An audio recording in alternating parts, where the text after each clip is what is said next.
Daytona 500s for the first time since the mid-90s when Sterling Marlin did it. Ran into Juan Pablo Montoya trying to get some air, running hot. Let's rejoin Darrell, Larry, and Mike. Steve Wallace got the free pass on this, the 8th caution flag of the day. We're back under green. Robbie Gordon made a pit stop and held on to the lead. He and Ryan Newman drafting together, trying to hang on to it. But once again, Kurt Busch and Regan Smith, an odd couple pairing because it's a Dodge and a Chevrolet, has vaulted out front.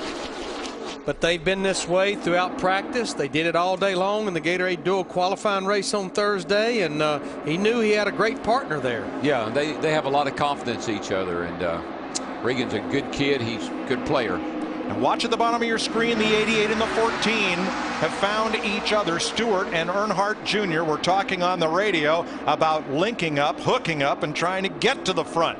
We'll see if they can as we crank it up.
They come to the stripe. Kurt Busch, leader by a narrow margin over Martin Truex.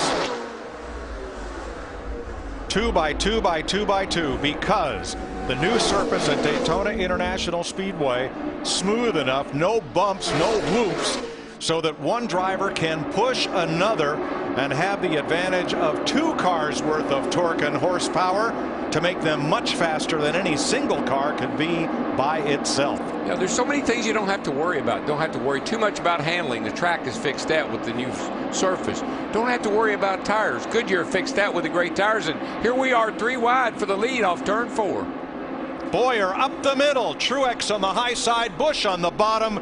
Trevor Bayne gives a little breathing room there, and Bowyer vaults back to the lead. He and Busch have traded back and forth the honor of leading the most laps, and whoever does gets a bonus point toward the Sprint Cup Series. And Larry, you talk about ECR engines, and here we got the 33 and the 27. They're out of the Childress stables, just like the 29 and the 31, where they're running fine. They don't seem to be having any issues at all. Well, and remember, Regan Smith, the 78 car, has that engine package. But Darrell, I'm so impressed with that young Trevor Bayne. You talked to him on the pace laps, 20 years old yesterday in the 21 car. Whenever they get 3 wide, he gives some breathing room to that car in front of him. Yeah, he backs out of a hole. If he sees something he doesn't like, he's smart enough to know to get out of there.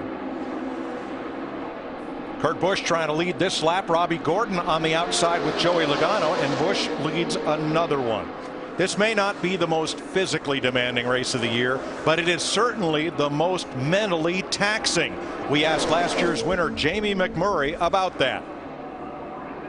Mentally draining. This will be as bad as it gets, and it's going to be worse this year. It's going to be twice as bad this year as it was last year, because it's about 2 cars being hooked together, and you're not only driving your car, but you're trying to know what the guy in front of you is going to do and also what everyone around you is going to do. I know after the 150, I laid down at 8 o'clock at night, and I told Christy, I was like, I'm going to sleep. And she said, well, you didn't really do anything today. You know, all you had was the 150. I said, I'm really tired. I said, that's mentally draining what we did today. And she kind of giggled, and she's like, wow, I can't wait to see how you feel Sunday. Apparently sounds tired just talking about it. He was tired of anticipating it. I think that's what it was. You know, we're talking about tires and tire wear. Back in I think it was Tiny Lund drove for the Wood Brothers. He won the Daytona 500 on one set of tires. 1963, the first of the Wood Brothers' 4 victories at Daytona. A.J. Foyt, Cale Yarborough, and the great David Pearson in '76 also carried a similarly painted number 21 to victory. And Trevor Bayne was pretty giddy last evening when he got to meet David Pearson for the first time. Heck, I've met Pearson 100 times, and I get kind of giddy every time I meet him, too. Such a great driver.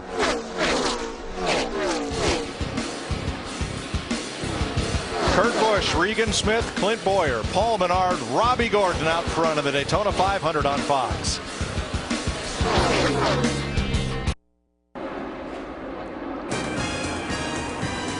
Goodyear, the official tire of NASCAR. Everything we've learned making tires for one of racing's most grueling proving grounds inspires what we roll into yours. Goodyear, more driven.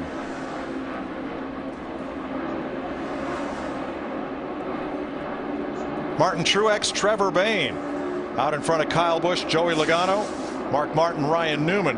Now watch Junior and Tony Stewart. Watch what happens between them and then listen to Junior's reaction.